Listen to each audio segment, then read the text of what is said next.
விறுவிறுப்பான அரசியல் நிகழ்வுகள் குறித்த ஆய்வுகள், நியாயங்களின் நிறம் மாறாத கூர்மையான விமர்சனங்கள், தீமைகளை சுட்டெரிக்கவும் நல்ல அரசியலை வளர்த்தெடுக்கவும் அறிவார்ந்த விவாதங்கள், இளைய தலைமுறையிடம் விழிப்புணர்வை ஊட்டும் விரிவான வரலாற்று விளக்கங்கள், கலை, இலக்கியம், ஆன்மீகம், பண்பாடுகளை படம் பிடித்து காட்டும் கருத்தோவியங்கள் வாரந்தோறும் உங்கள் தமிழருவி தர்பாரில் அணிவகுக்கும்.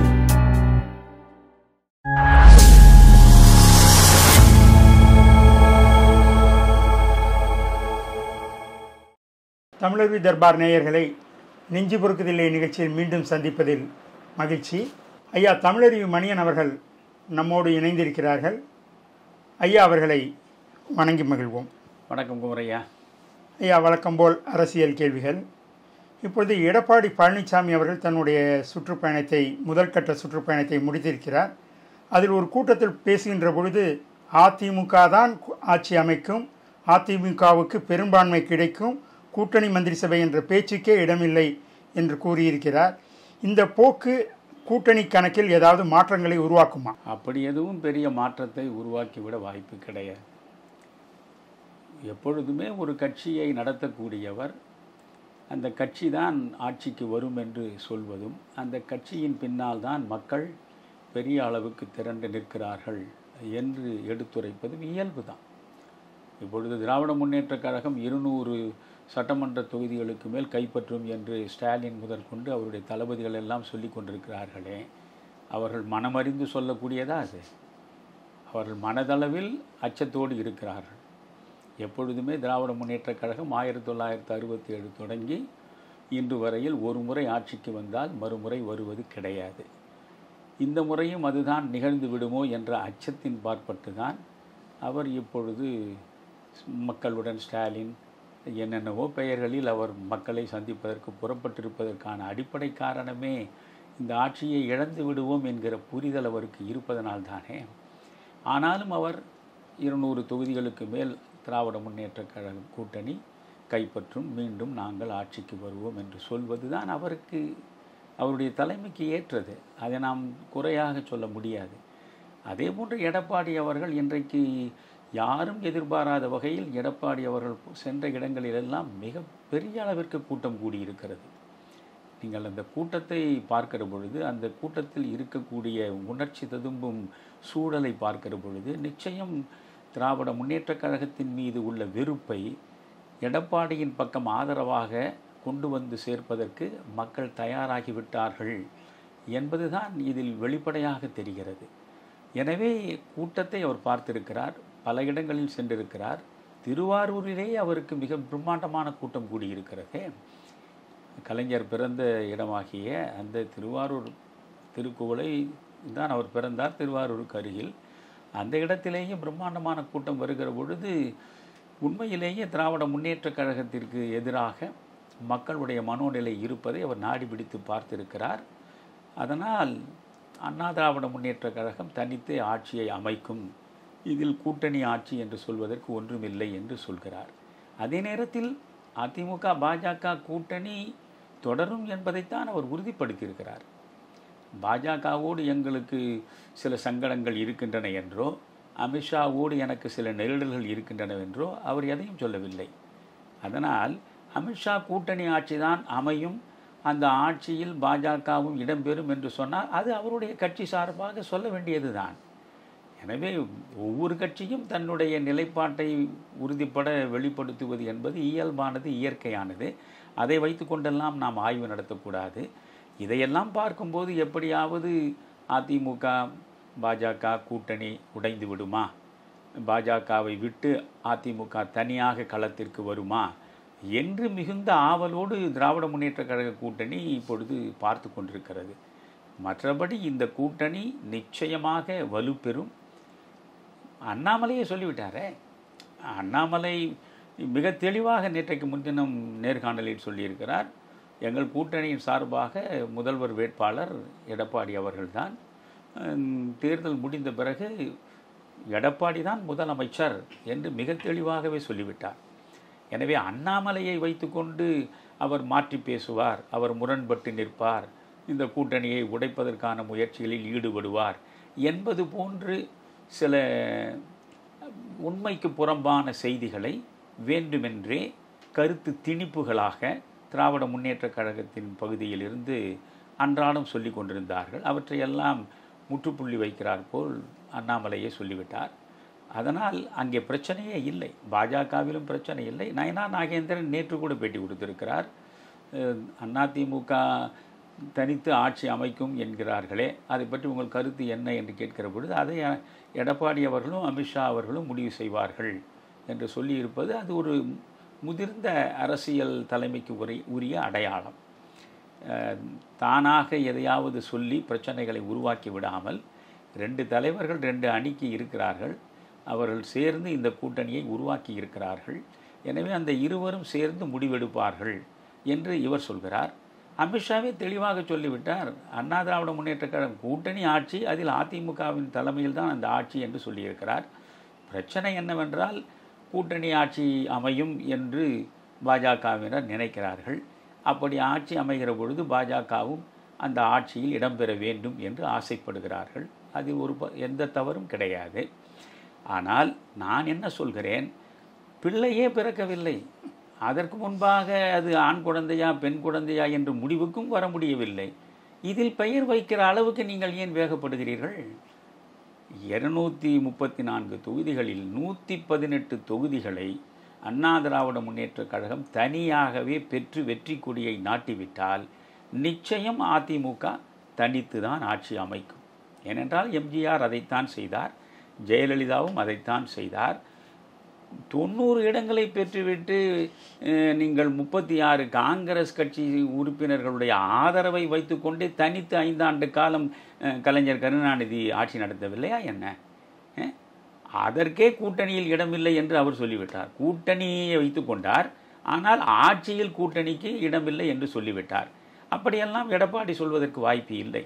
எடப்பாடிக்கு இருக்கக்கூடிய வாய்ப்பு 118 இடங்களுக்கு மேல் அதிமுக தனியாகவே தேர்தல் களத்தில் நின்று வெற்றி வாகை சூடிவிட்டால் அவர்கள் தனித்து ஆட்சியை உருவாக்குவதில் எந்த தடையும் இருக்காது. இல்லை நீங்கள் பாஜகவுக்கும் இடம் தந்துதான் ஆக வேண்டும் என்று பாஜகவும் வற்புறுத்த மாட்டார்கள். 118 கிடைக்கவில்லை என்று வைத்துக் கொள்ளுங்கள். எப்பொழுதுமே theory of probability, either this or that, 2 பக்கமும் நான் சேர்ந்து பார்ப்பது தான் நமக்கான பார்வையாக இருக்க வேண்டும். 118க்கு குறைவாக கிடைத்தால் எடப்பாடிக்கு வேறு வழி என்ன? அவர் இருக்கக்கூடிய கூட்டணியில் யார் யார் இடம்பெற்றிருக்கிறார்களோ அவர்களை எல்லாம் தழுவி ஒரு கூட்டணி அரசை அமைக்க வேண்டிய நிர்பந்தம் வந்து சேரும்போது அதை அவரால் தவிர்க்க முடியாது. அது கூட்டணி ஆட்சியா தனிப்பட்ட ஆட்சியா என்பதை இப்பொழுது நாம் பேசுவதில் அர்த்தமே கிடையாது. ஆனால் அதே நேரத்தில் அண்ணா திராவிட முன்னேற்றக் கழகத்தின் தொண்டர்களுக்கு நடுவே சில குழப்பங்களை உருவாக்கக்கூடிய சக்திகள் இருக்கின்ற காரணத்தினால் இன்றைக்கு அன்வர் ராஜா புறப்பட்டு விட்டார் திராவிட முன்னேற்றக் கழகத்தின் பக்கம். எனவே இது போன்ற குழப்பவாதிகளுக்கு இடம் கொடுக்கக்கூடாது என்பது ஒரு பக்கம். பாஜக அதிமுக கூட்டணி அமைத்து விட்டதனாலேயே அதிமுகவை பாஜக கபலீகரம் செய்துவிடும் என்றெல்லாம் அதற்கு ஒரு உள்நோக்கம் கற்பித்து இந்த பாஜகவிடம் எடப்பாடி மண்டியிட்டு நிற்பது போன்ற ஒரு சித்திரத்தை தீட்ட முயல்கிறது அல்லவா திராவிட முன்னேற்ற கழகத்தை சார்ந்த அணி. அவற்றுக்கெல்லாம் ஒரு முற்றுப்புள்ளி வைக்க வேண்டிய இடத்தில் எடப்பாடி இருக்கிறார். எனவே தன்னுடைய கட்சியில் இருக்கக்கூடிய தொண்டர்களும் தெளிவாக இருக்க வேண்டும், வாக்களிக்க வரக்கூடிய மக்களுக்கும் ஒரு தெளிவு பிறக்க வேண்டும். திராவிட முன்னேற்றக் கழக ஆட்சி முடியும், திராவிட முன்னேற்றக் கழக ஆட்சி முடிகிற இடத்தில் அண்ணா திராவிட முன்னேற்றக் கழகம் தனியாகவே ஆட்சியை உருவாக்கும் என்று அவர் சொல்ல வேண்டியது அவருடைய தலைமைக்கான, நிச்சயமாக அதை சொல்லித்தான் ஆக வேண்டும் என்பது அவருடைய தலைமைக்கான ஒரு சூழல். அந்த சூழலை அவர் அப்படியே வெளிப்படுத்துகிறார். அதில் ஒன்றும் தவறு இல்லை. அதை தவறாக பாஜகவில் உள்ளவர்கள் பாவிக்கவும் இல்லை. அதை எதிர்த்து பாஜகவில் ஒரு சின்ன சினுங்கள் கூட இல்லை. அதனால் எடப்பாடி சொன்னபடி அவர் 118 இடங்களுக்கு மேல் அதிமுகவின் சார்பில் வெற்றிக்கனியை ஈட்டினால் அவர் தனித்து ஆட்சி அமைப்பதில் பாஜகவின் இடையூறு இருக்க வாய்ப்பில்லை. 118 இல்லாமற் போனால் பாஜகவை சேர்க்காமல் ஆட்சி அமைக்கக்கூடிய வாய்ப்பு எடப்பாடிக்கு இல்லை. இந்த இரண்டில் ஒன்று எது என்பதை தேர்தல் முடிவுக்கு பிறகுதான் நாம் பார்க்க வேண்டுமே தவிர அதற்கு முன்பே நாம் எதை பேசினாலும் அதற்குள்ளே ஒரு ஹிடன் எஜெண்டா, ஒரு உள்நோக்க திட்டம் இருக்கிறது என்றுதான் பொருள். அந்த உள்நோக்கத்தோடு திமுக கூட்டணி பேசிக் கொண்டிருக்கட்டும். ஆனால் எடப்பாடிக்கு இப்பொழுது கிடைக்கக்கூடிய வரவேற்பை பார்க்கிற பொழுது வெளிப்படையாக தெரிகிறது. ஏனென்றால் எடப்பாடி எம்ஜிஆர் இல்லை, எடப்பாடி ஜெயலலிதா இல்லை. எம்ஜிஆருடைய மிகப்பெரிய ஆளுமை, ஜெயலலிதாவுடைய மிகப்பெரிய ஆளுமை, அவர்களுக்கு கூட்டம் திரண்டது என்பது போல நீங்கள் சொல்ல முடியாது. எடப்பாடி தன் முயற்சியில் தானாக கிளைக்கழக பொறுப்பிலிருந்து மெல்ல மெல்ல வளர்ந்து வந்தவர். கடந்த முறை ஆட்சி நடத்திய பொழுது ஸ்டாலின் ஆட்சியை விட எடப்பாடி ஆட்சி எத்தனையோ வகையில் சிறந்த ஆட்சி என்று மக்களே நினைக்கக்கூடிய நிலையை ஸ்டாலின் உருவாக்கி கொடுத்திருக்கிறார். எனவே எடப்பாடி யாருக்காவது நன்றி கடன் பட வேண்டும் என்றால் ஸ்டாலினுக்குத்தான் அவர் நன்றி கடன் பட வேண்டும். எடப்பாடியை விட மிக உயர்ந்த ஆட்சியை ஸ்டாலின் கொடுத்திருந்தால் கதை வேறு. ஆனால் எடப்பாடியின் ஆட்சி இதை ஒப்பு நோக்குகிற பொழுது மிகச்சிறந்த ஆட்சி என்று சொல்லும் அளவுக்கு ஒரு மிக மலினமான ஊழல் மலிந்த மக்கள் விரோத ஆட்சியை 4 ஆண்டுகளுக்கு மேல் ஸ்டாலின் அவர்கள் தந்திருக்கின்ற காரணத்தினால் ஸ்டாலின் ஆட்சி திரும்ப வரக்கூடாது என்கிற நிலையில் எடப்பாடியின் பேச்சை கேட்பதற்கும் எடப்பாடியின் பின்னால் போய் நிற்பதற்கும் மக்கள் புறப்பட்டு விட்டார்கள். எனவே மக்களுடைய ஒரு எழுச்சியை நேரடியாக எடப்பாடியால் பார்க்க முடிகிறது. இன்னொன்றும் சொல்கிறேன், எனக்கு வியப்பாகவே இருக்கிறது. எடப்பாடி அவர்கள் தகுந்த தரவுகளை வைத்துக்கொண்டு மிகச்சரியாக திராவிட முன்னேற்ற கழகத்திற்கு எதிரான கணைகளை அற்புதமாக வீசுகிறார். எனவே எடப்பாடி அதிமுக நிச்சயம் 118 இடங்களுக்கு மேல் வெற்றி பெற்று தனித்த ஆட்சியை அமைக்கக்கூடிய ஒரு சூழல் வருமானால் அதை நான் இல்லை என்று சொல்ல மாட்டேன். அதற்கான சூழல் இல்லை என்று நான் சொல்ல மாட்டேன். அப்படி ஒரு வாய்ப்பும் இருக்கிறது. ஐயா, இதை பார்க்கின்ற பொழுது அதிமுக பிஜேபி இணக்கமாக இருப்பதை பார்த்து திமுகவுக்கு கலக்கம் வந்திருக்கிறது என்பது உங்களுடைய விளக்கத்திலிருந்து தெளிவாக தெரிகிறது. ஐயா, அடுத்து பார்த்தீங்கன்னா விஜயினுடைய தமிழக வெற்றி கழகத்தினுடைய செயற்குழு நடந்திருக்கிறது. மதுரையில் மாநாடு நடத்த திட்டமிட்டிருக்கிறார்கள். விஜயை முதல்வராக ஏற்பவர்களுடன் தான் கூட்டணி என்றால் அந்த கட்சிக்குடன் கூட்டணிக்கு யாராவது வருவார்களா, இல்லை காங்கிரஸ் ஏதாவது ரகசிய பேச்சுவார்த்தை நடத்தி கொண்டிருக்கிறதா? அதாவது நான் விஜய்க்கு மிகுந்த அன்போடு சிலவற்றை சொல்ல விரும்புகிறேன். இந்த நேர்காணல் மூலம் நான் வழங்கக்கூடிய செய்திகளை விஜயினுடைய ரசிகர்களோ அல்லது விஜயின் மீது மிகுந்த அன்பு கொண்டவர்களோ பார்த்தால் அவர்கள் எப்படியாவது விஜயிடம் இந்த செய்தியை சேர்த்து விடுவது நல்லது என்று நான் நினைக்கிறேன். காரணம், இன்றைக்கு பலவித கனவுகளோடு விஜய் ஒரு கட்சியை தொடங்கி இருக்கிறார். அவருடைய மிக முக்கியமான கனவு முதல்வர் நாற்காலி. கனவு காண்பது தவறே கிடையாது. முதல்வராக வர வேண்டும் என்ற நினைப்போடும் முனைப்போடும் தான் ஒருவர் ஒரு அரசியல் கட்சியை தொடங்குவார். இதுவரையில் தொடங்கிய நடிகர்களை விட எம்ஜிஆருக்கு பிறகு அந்த வாய்ப்பு கூடுதலாக இருப்பது போன்ற ஒரு தோற்றம் விஜயினுடைய வருகையில் தெரிகிறது. ஏனென்றால் விஜய்க்கு மிக கணிசமான ரசிகர்கள் வட்டம் இருக்கிறது. ஆனால் நீங்கள் ஒன்றை பார்க்க வேண்டும். இப்பொழுது விஜய்க்கு அதிகபட்சம் வாக்குகள் நான் தொடக்கத்திலிருந்து சொல்லிக்கொண்டே இருக்கிறேன். சில பேர் சொல்வதைப் போல 4 விழுக்காடு, 2 விழுக்காடு, 8 விழுக்காடு, 10 விழுக்காடு என்று சொல்வதெல்லாம் அவரவருடைய காழ்ப்பின் அடிப்படையில் அந்த மதிப்பீட்டை குறைத்து பார்ப்பது அல்லது திராவிட முன்னேற்ற கழகத்திற்கு சார்பாக இருப்பதற்காக அப்படி பேசி பார்ப்பது என்ற நிலை. ஆனால் நான் பொதுவாக இருந்து பார்க்கிற பொழுது நான் தமிழகம் முழுவதும் செல்கிறேன். எப்பொழுதும் நான் தமிழ்நாட்டில் ஏதாவது ஒரு இடத்தில் ஏதாவது ஒரு அரங்கில் நான் உரை நிகழ்த்தி கொண்டிருப்பேன், மக்களோடு தொடர்பில் இருப்பேன். நான் இலக்கிய ரீதியாக, ஆன்மீக ரீதியாக, அரசியல் ரீதியாக பல்வேறு தளங்களில் இயங்குவதால் என்னால் ஓரளவு மக்களுடைய நாடியை துல்லியமாக பிடித்து பார்க்க தெரியும். அந்த அடிப்படையில் சொல்கிறேன், விஜய்க்கு நல்ல ஆதரவு இருக்கிறது, அதில் ஒன்றும் மாற்று கருத்து இல்லை. விஜய் ஒரு 20 விழுக்காடு வாக்குகளை பெறுகிறார் என்றால் அது இமாலய சாதனை. எடுத்தவுடனே ஒரு மனிதன் ஒரு கட்சியை தொடங்கி ஒரு தேர்தலை சந்திக்கிற பொழுதே 20 விழுக்காடு ஆதரவு அவருக்கு வருகிறதென்றால் அது இமாலய சாதனை. நீங்கள் திமுகவோடு போகப் போவதில்லை. திமுகவை என் கொள்கை எதிரி என்று வெளிப்படையாக பிரகடனம் செய்து விட்டீர்கள். அதே போன்று பாஜகவோடும் நீங்கள் போவதாக இல்லை. பாஜகவும் என்னுடைய கொள்கை எதிரி என்று நீங்கள் தெளிவாக பிரகடனம் செய்திருக்கிறீர்கள்.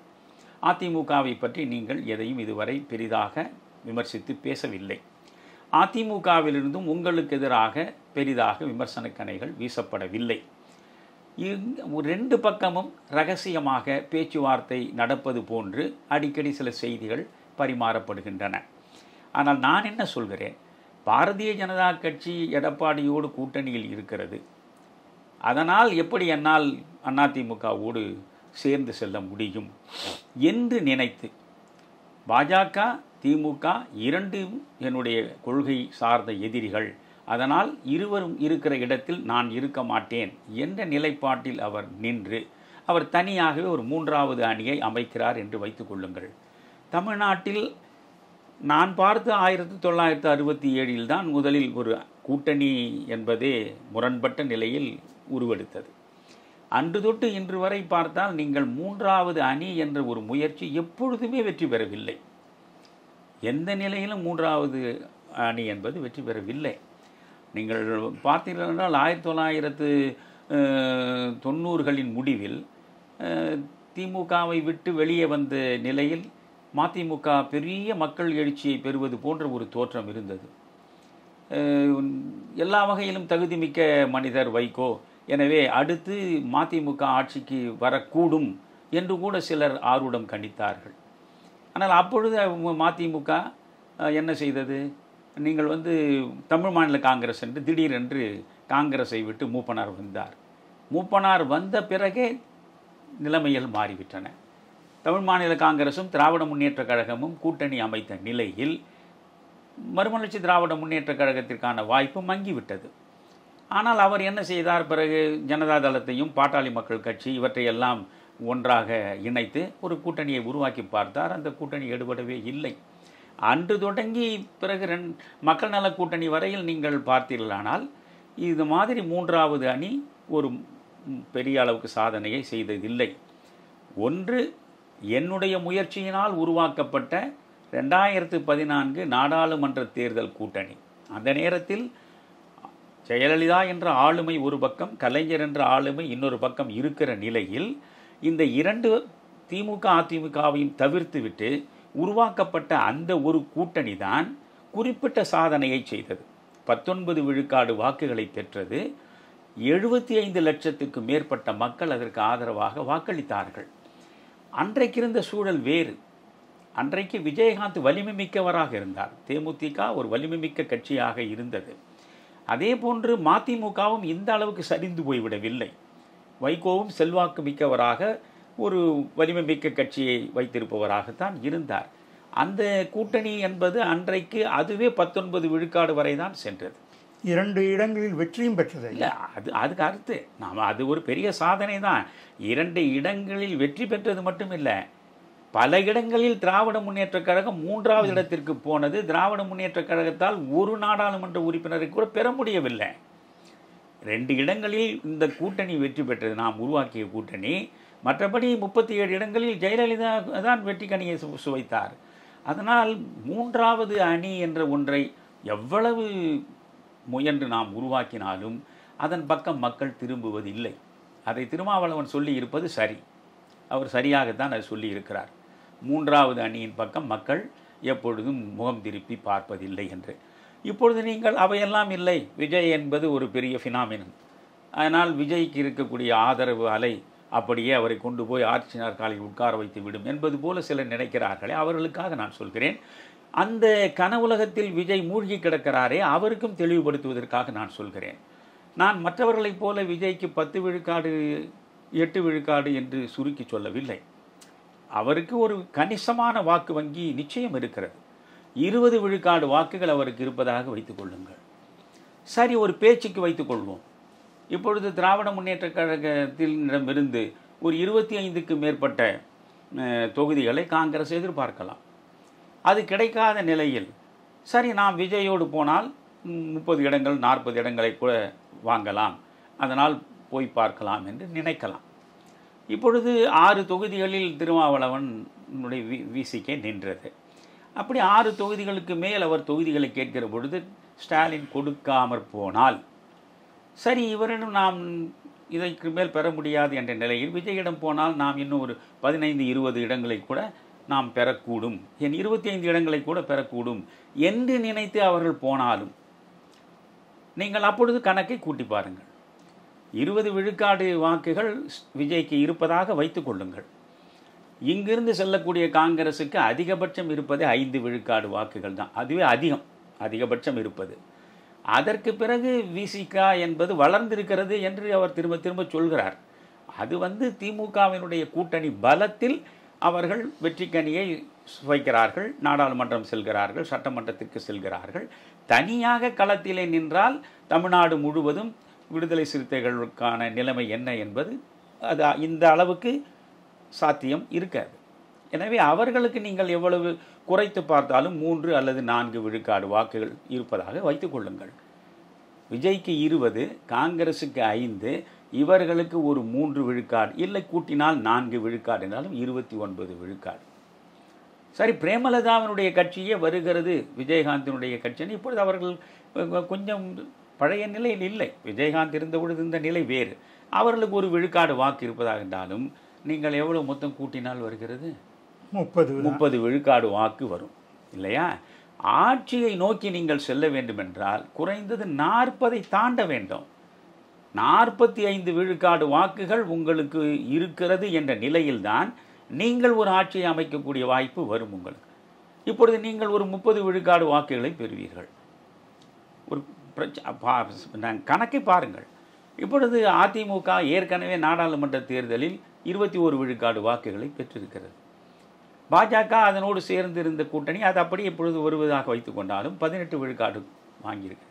அப்படி என்றால் இவர்கள் 39 விழுக்காடு ஏற்கனவே வாங்கியிருக்கிறார்கள். 2 பேர் கூட்டணி 39 விழுக்காடு வாக்குகளை வாங்கியிருக்கிறார்கள். அதை மீறி நீங்கள் வாக்குகளை வாங்குவதற்கான வாய்ப்பு இல்லை. புரிகிறதா?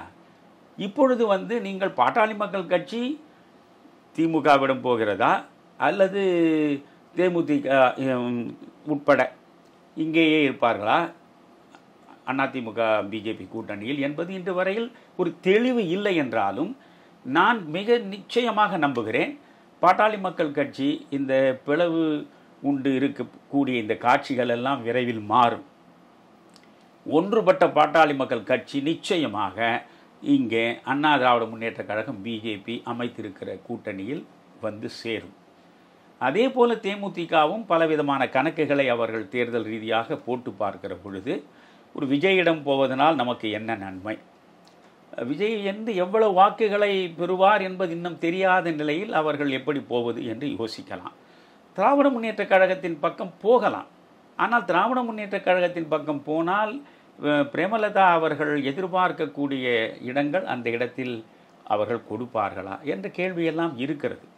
எனவே இந்த சூழலை எல்லாம் வைத்து பார்க்கிற பொழுது நீங்கள் பாட்டாளி மக்கள் கட்சியும் தேமுதிகவும் இதே பக்கம் பிஜேபி அதிமுக கூட்டணியிலேயே வருவதாக வைத்து கொண்டால் 30 விழுக்காடுக்கு மேல் இந்த கூட்டணியினுடைய வாக்கு சதவீதம் போய்விடும்.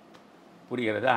இது மாதிரி வாக்கு சதவீதங்கள் எல்லாம் என் இனிய நண்பர் ரவீந்திரன் துரைசாமி தான் இப்படி பேசி கொண்டிருப்பார். அது அவர் ஒரு கணக்கில் அவர் போவார்.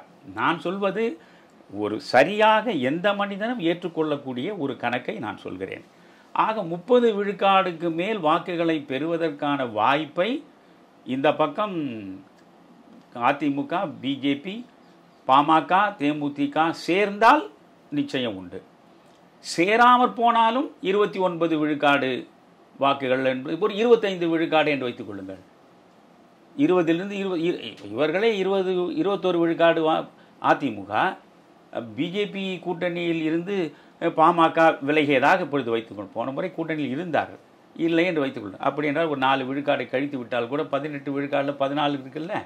அப்போ 21 14 35. எந்த நிலையில் நீங்கள் பார்த்தாலும் 35 விழுக்காடுக்கு மேலே தான் அதிமுக பிஜேபி கூட்டணி நிச்சயம் பெறக்கூடிய ஒரு வசதியான இடத்தில் இருக்கிறது.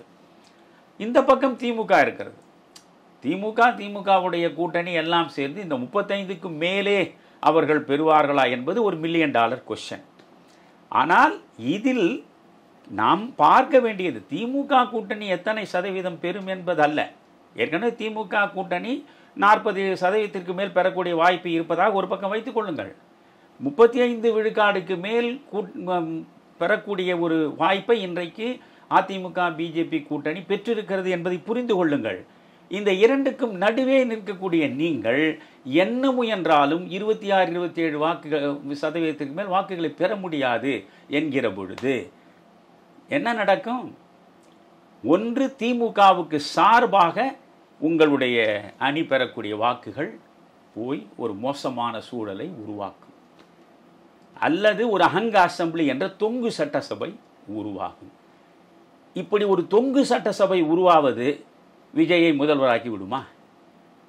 அல்லது திமுகவுக்கு சாதகமாக காற்று அந்த பக்கம் திசை மாறினால் விஜய்க்கு அதனால் நன்மை உண்டா? எனவே விஜய் யோசிக்க வேண்டும். இப்பொழுது விஜய் அவசரப்படக்கூடாது என்கிறேன். நீங்கள் பொழுது பக்கத்தில் இருக்கிற ஆந்திராவில் பவன் கல்யாண் ஒரு கட்சியை நடத்துகிறார். அவர் இந்த முறையும் நானே முதல்வராக வருவேன் என்ற நினைப்போடு அவர் சந்திரபாபு நாயுடுவோடு கூட்டணி வைக்காமல் போயிருந்தால் நிலைமை என்ன ஆகியிருக்கும்? சூழ்நிலையை புரிந்து கொண்டு அவர் உடனடியாக சந்திரபாபு நாயுடுவோடு நிற்கிறார். காரணம், ஜெகன்மோகன் ரெட்டிக்கு எதிராக வீசுகிற காற்றை அவர் பார்க்கிறார். எப்படி இப்பொழுது ஸ்டாலினுக்கு எதிராக ஒரு வலிமையான காற்று வீசுகிறதோ அது மாதிரி சென்ற முறை ஜெகன்மோகனுக்கு எதிரான காற்று வீசியது. அதை அவர் சரியாக பார்த்து விட்டார். இதற்கு நேராக நாம் வெற்றியை பெற வேண்டும் என்றால் ஒரு ஜெகன்மோகனுடைய ஒய்எஸ்ஆர் கட்சியை வீழ்த்த ஒரு தெலுங்கு தேசத்தை வைத்துத்தான் முடியுமே தவிர நாம் நம்முடைய கட்சியை வைத்துக்கொண்டு செய்ய முடியாது என்ற புரிதலில் அவர் சந்திரபாபு நாயுடுவோடு சேர்ந்தார். விளைவு வெற்றியை இருவரும் பெற்றார்கள். அவர் துணை முதல்வர் ஆனார் இல்லையா? இப்பொழுது உண்மையில் விஜய் யோசிக்க வேண்டியது தன்னுடைய திரைப்பட வாழ்வை முடித்து கொண்டு அவர் வருகிறார். வந்து சிலர் சொல்கிறார்கள், நான் வருகிறேன், முதல்வராக வருவதற்கு வாய்ப்பு இருந்தால் சரி, இல்லை என்றால் நான் மறுபடியும் திரைப்படத்தில் நடிக்க போய்விடுவேன் என்று அவர் சொன்னதாக சிலர் சொல்கிறார்கள். நான் நம்பவில்லை. அவர் ஒரு உறுதிப்பாட்டோடு தான் இங்கே வந்து நிற்கிறார். சரி, இந்த நிலையில் நீங்கள் வருகிறீர்கள். ஒரு 200 கோடி ரூபாய் ஊதியம் பெறக்கூடிய அந்த இடத்திலிருந்து நீங்கள் இறங்கி வருகிறீர்கள். மக்கள் நலனுக்காகத்தானே வருகிறீர்கள். சரி, முதல்வராகி நீங்கள் மக்களுக்கு நிறைய செய்ய வேண்டும் என்ற கனவுகளோடு வருகிறீர்கள். சரி, ஆனால் அந்த கனவு நனவாவதற்கான வாய்ப்பு இல்லையே. அப்படி என்றால் நீங்கள் உங்களுடைய உண்மையான நோக்கம் திராவிட முன்னேற்றக் கழகத்தை வீழ்த்துவது என்பதுதான் முதல் நோக்கமாக இருக்க முடியும். ஏனென்றால் அதுதான் ஊழல் மலிந்து இந்த தமிழ் சமூகத்தையே சீரழித்து இருக்கக்கூடிய ஒரு மோசமான கட்சி. பாஜக என்பது அகில இந்திய அளவில் இருப்பது நீங்கள் அதன் மீது வைக்கக்கூடிய குற்றச்சாட்டு, அது மதவாதத்தை வைத்து பிளவுபடுத்துகிற சக்தி என்பது போல நீங்கள் சொல்கிறீர்கள். சரி, அது அப்படியே நீங்கள் வைத்துக் கொள்ளுங்கள். ஆனால் இங்கே இருக்கிற திராவிட முன்னேற்றக் கழக ஆட்சியை நீங்கள் கீழே இறக்கினால் தானே நாளை அல்லது நாளை மறுநாளாவது நீங்கள் அந்த முதல்வர் நாற்காலியை நோக்கி வர முடியும்.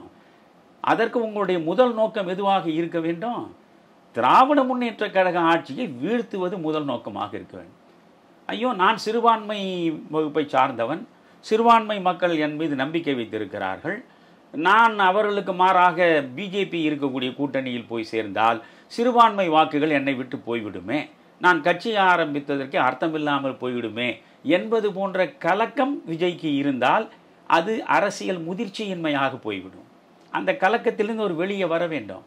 Politics is the art of possible. எது எந்த நேரத்தில் சாத்தியமோ அதை அந்த நேரத்தில் செய்வதற்கு பெயர்தான் அரசியல். இன்றைக்கு சாத்தியமானது எது என்பதை விஜய் யோசிக்க வேண்டும். அதற்காகத்தான் நான் மீண்டும் மீண்டும் சொல்கிறேன், 1967 தேர்தலை விஜய் கண்முன்னால் கொண்டு வந்து நிறுத்த வேண்டும். எந்த வகையிலாவது ராஜாஜிக்கும் அண்ணாவுக்கும் கொள்கை உடன்பாடு உண்டா? எந்த வகையிலாவது திராவிட முன்னேற்றக் கழகத்திற்கும் கம்யூனிஸ்டுகளுக்கும் கொள்கை உடன்பாடு உண்டா? எந்த வகையிலாவது கம்யூனிஸ்டுகளுக்கும் முஸ்லீம் லீகுக்கும் கொள்கை உடன்பாடு உண்டா? ஒவ்வொருவரும் வெவ்வேறு கோணத்தில் வெவ்வேறு திசையிலே நின்று வெவ்வேறு லட்சியங்கள் வெவ்வேறு சித்தாந்தங்கள் என்று பயணித்தவர்கள். ஆனால் அவர்களுக்கான ஒரே நோக்கம் எது மையப்புள்ளியாக இருந்தது? காங்கிரஸை வீழ்த்த வேண்டும், காமராஜரை வீழ்த்த வேண்டும், அவ்வளவுதானே. அந்த நோக்கம் நிறைவேற வேண்டும் என்றால் இருக்கக்கூடிய இந்த கொள்கைகளை எல்லாம் கொஞ்சம் தள்ளி வைத்துவிட்டு நாம் ஒன்று சேர வேண்டும் என்று ராஜாஜி மூளை யோசித்தது. ராஜாஜி மூளை யோசித்தது, அண்ணாவின் மூளை ஆதரித்தது. காமராஜரை வீழ்த்த வேண்டும், காங்கிரஸை வீட்டுக்கு அனுப்ப வேண்டும், நினைத்தது முடிந்து விட்டது. ராஜாஜிக்கு மகிழ்ச்சி, அதனால் நாம் நினைத்த காரியம் முடிந்து விட்டது. உடனடியாக திமுகவை விட்டு விலகிவிட்டார். அவர் தேனிலவு முடிந்து விட்டது என்றார். பி ராமமூர்த்தியை பற்றி சொல்லவே வேண்டாம். தேர்தல் நேரத்தில் மட்டும்தான் கம்யூனிஸ்டுகள் உடன்பாடு கொள்வார்கள். இப்பொழுதுள்ள கம்யூனிஸ்டுகளை நான் சொல்லவில்லை. இப்பொழுது இருக்கக்கூடிய நம்முடைய நண்பர் முத்தரசனோ அல்லது இப்பொழுது இருக்கிற சண்முகம் இவர்கள் எல்லாம் எப்படி இவர்கள் ஜீவாவை பின்பற்றக்கூடியவர்கள், பி ராமமூர்த்தியை பார்த்தவர்கள், சங்கரையாவை பார்த்தவர்கள், பல்வேறு தன்னலமற்ற கம்யூனிஸ்ட் தலைவர்கள் எல்லாம் பார்த்து பாடம் பயின்று தான் கீழிருந்து மேலே வந்திருப்பவர்கள். ஒரு நாளில் முளைத்து விட்ட நட்சத்திரங்கள் இல்லை இவர்கள். இவர்கள் அடிமட்டத்திலே இருந்து அந்த சித்தாந்த ரீதியாக பயின்று உழைத்து முயன்று மேலே வந்திருப்பவர்கள். ஆனால் இவர்கள் ஏன் இப்படி இருக்கிறார்கள் கேட்டால் பாசிசத்துக்கு எதிராக இருக்கிறோம் என்று சொல்லுவார். இப்படியே சொல்லி இவர்கள் ஓய்ந்து போவார்கள். அவ்வளவுதான். இதை யாரும் இப்பொழுது சீரியஸாக எடுத்துக்கொள்வது இல்லை. தமிழ்நாட்டில் எந்த இளைஞனும் இப்பொழுது கம்யூனிஸ்ட் பக்கம் தன்னுடைய பார்வையை கூட திருப்புவது கிடையாது. அதனால் நான் என்ன சொல்கிறேன், இன்றைக்கு நீங்கள் திராவிட முன்னேற்றக் கழக ஆட்சி ஒரு மலினமான மக்கள் விரோத ஆட்சி என்பதை தெளிவாக புரிந்து வைத்திருந்தால் நீங்கள் உடனடியாக என்ன செய்ய வேண்டும், இந்த திமுக என்கிற கட்சியை ஆட்சி பீடத்திலிருந்து அகற்றுகிற ஒற்றை நோக்கம்தான் இப்பொழுது முக்கியமானது. எனவே இது கொள்கை கூட்டணி கிடையாது. இது முழுக்க தேர்தலில் ஒரே ஒரு கருத்தை மையமாக வைத்து உருவாக்கப்படுகின்ற கூட்டணி, திமுகவை அகற்றுவதற்கான கூட்டணி என்ற நிலைப்பாடை விஜய் எடுக்க வேண்டும். விஜய் எடுத்து அதிமுக பாஜக கூட்டணியில் இடம்பெற வேண்டும். பாஜகவோடு விஜய் போய் தோளோடு தோள் உரச நிற்க வேண்டிய அவசியம் கிடையாது. பாஜகவோடு போய் மேடையை பகிர்ந்து கொள்ள வேண்டும் என்பதெல்லாம் கிடையாது. பாஜகவின் கொள்கைகளை எல்லாம் ஆதரித்து பேச வேண்டிய அவசியமும் கிடையாது. அவர் வேண்டுமானால் எம்ஜிஆரை புகழ்ந்து பேசட்டும். ஏனால் எம்ஜிஆர் மறைந்து விட்ட மனிதரை பற்றி புகழ்ந்து பேசுவதனால் நம்முடைய வாக்கு வங்கியை நாம் இழக்கப் போவது கிடையாது. இருக்கிற மனிதர்களை புகழ்ந்தால்தான் நம் வாக்கு வங்கியை இழக்க முடியும். அதனால் சூழலுக்கு ஏற்றாற்போல் அவர் அதிமுகவோடு பேச வேண்டும். இன்னொன்று, ஒரு மனோநிலைக்கு அவர் வர வேண்டும்.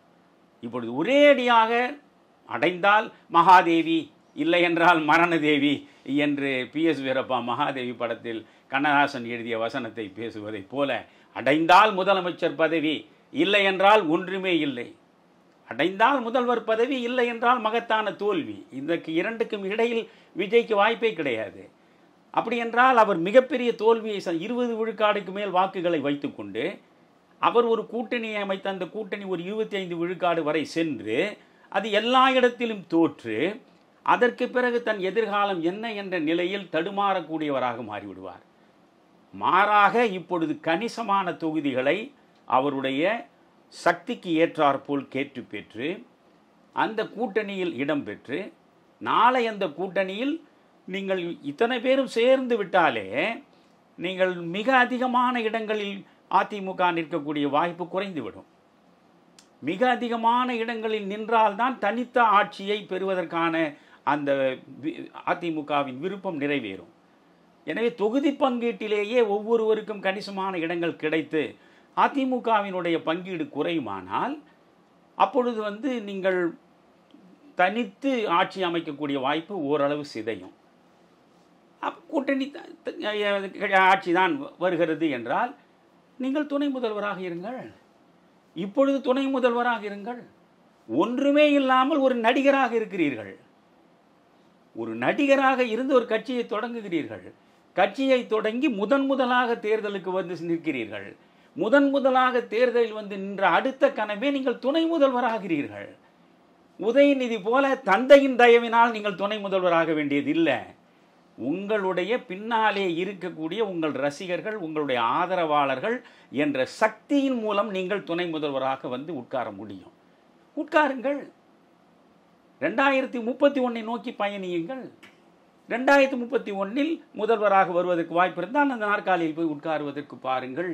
இதுதான் விஜய்க்கு என்னால் சொல்லக்கூடிய நல்ல ஒரு பரிந்துரை, அறிவுரை என்று நான் சொல்ல மாட்டேன் எப்பொழுதுமே. It is only a suggestion. புரிகிறதா? இந்த பரிந்துரை இந்த விஜயனுடைய காதுகளில் சென்று சேர்ந்து அவரும் சிந்தித்து, ஆதவர்ஜுனா சொல்கிறாரே நிச்சயம் நீங்கள் தான் முதல்வர் என்று ஒரு பக்கம், இன்னொரு பக்கம் இவருக்கு வியூகம் அமைக்கிறாரே, அவர் பேர் என்ன, ஆரோக்கிய ராஜர் ஒரு பேர் ஒன்று சொல்கிறாங்க அவரை, அவர் பேர் எனக்கு தெரியல.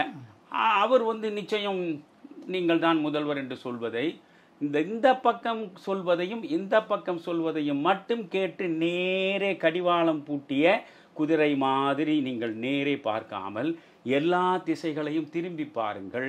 எல்லா திசைகளிலும் உங்களுடைய பார்வையை செலுத்தி கள ஆய்வு செய்யுங்கள். அப்பொழுதுதான் தமிழறிவு மணியன் சொல்வதில் எவ்வளவு நியாயம் நிரம்பி இருக்கிறது என்று புரியும்.